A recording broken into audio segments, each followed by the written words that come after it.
정상의 모습인데요. 이재명 대통령이 오늘 일본 나라현에서 다카이치 사나이 일본 총리와 만나 한일 정상회담을 가졌습니다. 먼저 두 정상의 모습부터 보고 오겠습니다.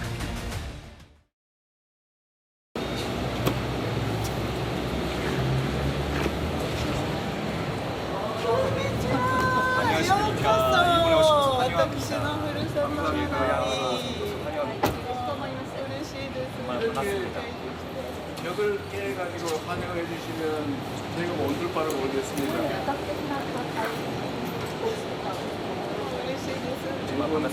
일본 국민도 그렇겠지만 대한민국 국민들도 우리 총리님의 이런 모습에 정말로 감사할 겁니다.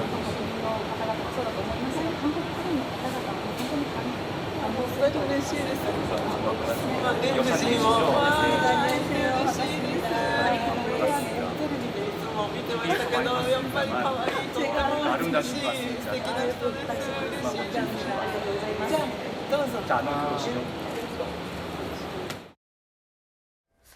보통 정상회담장 앞에서 저렇게 좀 기다렸다가 이렇게 반갑게 맞이하는 모습들을 많이 봤는데 직접 이 대통령 부부가 머물게 될 호텔 앞으로를 찾아서 저렇게 환대를 했다라고 하니까 좀 이례적으로 많이 반갑게 맞이한 거 아닌가라는 생각이 드는데요. 오늘 두 정상의 의상에도 뭔가 담겨있는 의미가 있다라고 해서 이건 김진욱 특보가 좀 설명을 해주실까요? 네, 일단 오늘 두 가지 측면을 좀 봐야 될 것 같습니다. 첫 번째는 저렇게 호텔에 그 대통령이 도착했을 때 당시에 원래는 영접을 호텔 측 관계자가 원래 하게 되어 있는 거예요. 그런데 지금 이 정상회담장이 아닌 그냥 숙소 앞에 다카이치 그 총리가 직접 나와서 저렇게 깜짝 영접을 했다라는 것은 그만큼 이재명 대통령에 대해서 상당히 높은 관심과 격식을 갖춰졌다라는 부분이고요. 또 한 가지 지금 옷의 색깔의 부분을 지금 말씀을 주시는데 사실 외교적 측면에서 봤을 때 정상회담을 할 때 상대 국가를 배려하는 그 모습들을 저렇게 의상에서 많이 나타냅니다. 특히 지금 다카이치 총리의 파란색 옷은 우리 이재명 대통령의 어떤 그 민주당 출신이라든지 여러 가지 그런 의미를 함축적으로 담아서 지금 표시를 한 것이고요. 이재명 대통령은 또 거기에 화답하듯이 오늘 넥타이를 보라색 넥타이를 메고 갔지 않았습니까? 보라색. 네, 보라색이요. 이것은 파란색과 빨간색이 합쳐졌을 때 나오는 색깔인데 그만큼 우리가 화합을 하고 일본과 조화롭게 가겠다라는 그런 메시지를 여기다가 옷에다가 의상에다 담았다. 이렇게 평가해 볼 수 있을 것 같습니다. 태극기에 들어가 있는 파란색 그리고 또 일본 국기에 담겨 있는 빨간색을 합쳐서 보라색이 나온다라고 하니까 그 의미를 좀 담았다라는 말씀까지 주셨고요. 그리고 오늘 회담이 열렸던 나라현 같은 경우는 다카이치 총리의 고향으로도 유명합니다. 지난번 에이펙 경주 때 안동이 가까우니까 우리 고향 안동에서 또 만나자라고 초대를 했더니 이번에는 다카이치 총리의 고향으로 초대해서 정상회담이 성사가 된 건데 이현정 위원, 고향에서 정상회담 열리는 것도 좀 이례적이긴 한 것 같아요. 굉장히 아마 이례적인데 아마 그만큼 지금 다카이치 총리가 이재명 대통령을 굉장히 오모테나시라고 해서 사실 일본식의 어떤 극진히 모시는 방식 이런 것들을 보여주고 있는 것 같습니다. 나라현 같은 경우는 한일 간의 교역도 꽤 많은 지역이었고요. 교토와 오사카 사이에 있는 그런 도시인데 여기서 10선을 했습니다.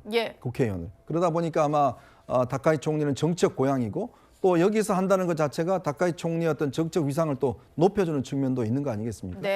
특히 이 보면 최근에 중일 간의 관계가 썩 좋지 않잖아요. 자, 그런 상황에서 이번에 이재명 대통령이 중국에 가서도 꽤 환대를 많이 받았습니다. 국빈 방문해서. 또 일본에 가서도 환대를 많이 받죠. 그러니까 아마 중국과 일본 입장에서 보면 어떻게 하든지 한국을 좀 더 자기의 편으로 끌어당기기 위한 외교적인 어떤 여러 가지 노력들을 하고 있는 게 아닌가.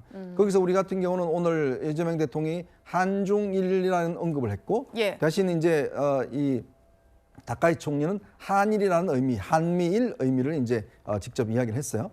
그리고 또 언론 공동 발표문도 있었고 자, 그런 걸로 보면 그만큼 한일 간의 관계가 꽤 가까워지는 것 같습니다. 사실 두 분은 다 이 총리와 대통령이 되기 전에는 꽤 적대적이었습니다. 그러니까 사실 여자 아베라고 할 정도로 굉장히 또 대한민국에 대해서 그렇게 좀 안 좋았고 또 이재명 대통령도 일본에 대해서 굉장히 반일 감정이 많이 있었는데 두 사람이 이렇게 정상으로 만나니까 꽤 더 또 화합하는 그런 의미가 보여지는 것 같습니다. 예.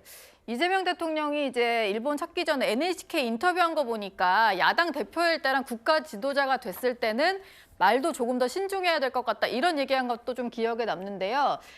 다카이치 총리에 대해서 이런 얘기도 좀 했습니다. 저처럼 정치적 후광 없이 자수성가한 분이라 큰 공감이 간다. 이런 얘기를 했는데 아마 두 사람이 배경이 좀 비슷하거나 좀 노력해서 자수성가한 이력 때문에 굉장히 반가워하면서 서로 이렇게 좀 교감하는 게 아닌가 이런 생각이 드는데 이동학 최고는 좀 어떻게 보셨나요? 저도 그런 것 같습니다. 정치적 역정이라든가 이런 것들을 통해서 공통점을 좀 찾고 실제로 지금 나라에 간 것도 이 총리 측에서 요청도 있겠습니다만 처음부터 국내에서 인터뷰를 하실 때 나라에서 하고 싶다. 계속 그 말씀을 이재명 대통령께서 계속 언급을 하셨거든요. 예. 그 차원은 지금 정치적 배경이 있는 그 도시, 그거를 마치 이제 존중한다는 뜻도 되거니와 본인에게 정치적인 활동의 활로를 열어줬던 그 지역을 굉장히 의미 있게 생각한다라는 측면에서 약간 호감도 많이 살 수 있었던 것 같습니다.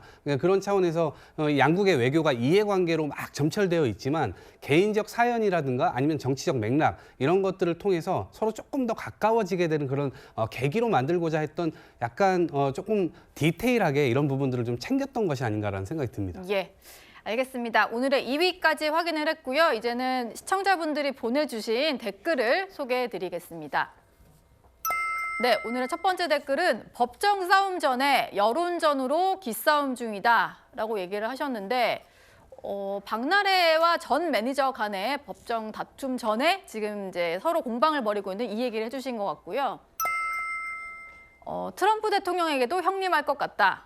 실제로 제가 영상에 보니까 큰형님이라고 하는 걸 볼 수 있었는데 노홍철 씨 얘기였습니다.